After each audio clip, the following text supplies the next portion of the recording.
Good evening and welcome to Fox News Primetime. I'm Rachel Campos-Duffy. Tonight, we start by looking at where our country is heading. It's been a tumultuous 2 years for America, from COVID lockdowns that crippled businesses and shuttered schools to riots in the street that led to fear, anger, and destroyed livelihoods along the way. How our children are even being taught to hate America now. I don't know about you, but this is not the America I grew up with. This is not the nation I remember. But last night, something happened that should leave all of us with a new hope.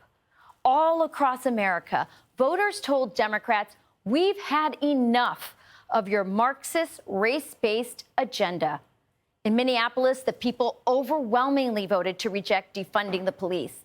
While in deep blue New Jersey, an election earthquake shook the Garden State.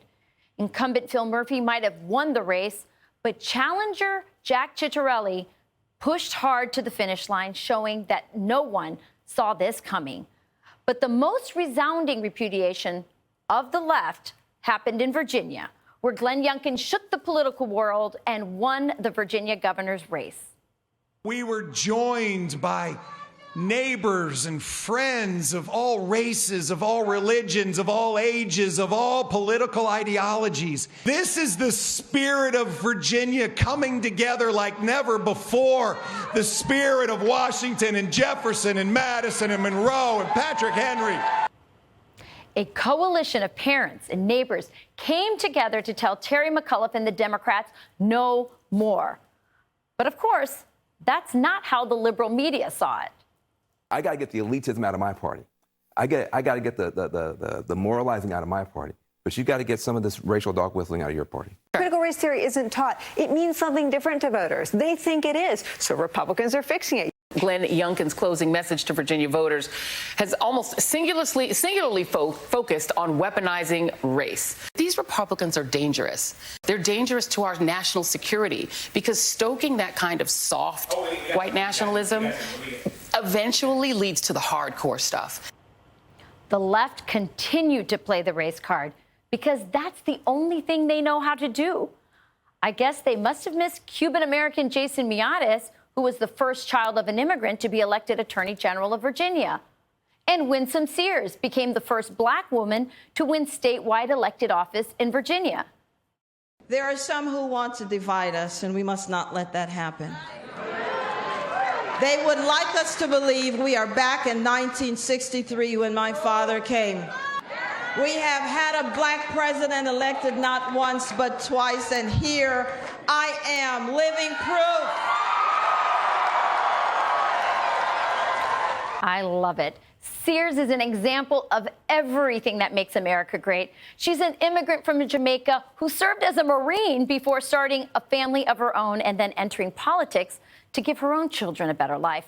And now her success is being challenged by the likes of Joy Reid. Earlier today, the lieutenant governor-elect fired back. I wish Joy Reid would invite me on her show. Let's see if she's woman enough to do that. She talks about white supremacy. Does she know that I ran against a white supremacist? I mean, Joy, come on, get your facts straight, and then come talk to me. Remember, current Virginia Governor Ralph Northam was featured in this infamous photo in college featuring blackface and a KKK hood. Yet somehow the left wants to call anyone who disagrees with them racist, including a Jamaican-American immigrant. But these historic victories weren't about the color of one's skins. They were about the issues, like our failing economy and surging inflation that will make Thanksgiving the most expensive on record. But most importantly, these elections were about our greatest resource, our children. Maybe Democrats are starting to realize they're running on a losing message. Democrats are coming across in ways that we don't recognize, that are annoying and offensive and seem out of touch in ways that I don't think show up in our feeds when we're looking at our kind of echo chamber. Because even Kamala Harris knows how important the Virginia election is. Every 4 years, when this election happens for governor of Virginia, it's a tight election, it's a close election, and it is a bellwether for what happens in the rest of the country. What happens in Virginia will in large part determine what happens in 2022, 2024, and on. It's been a hard couple years here in America, but hopefully we're in the home stretch of the hard times. And the people of Virginia and New Jersey have shown us there's reason to be hopeful. Hey, Sean Hannity here. Hey, click here to subscribe to Fox News YouTube page and catch our hottest interviews and most compelling analysis. You will not get it anywhere else.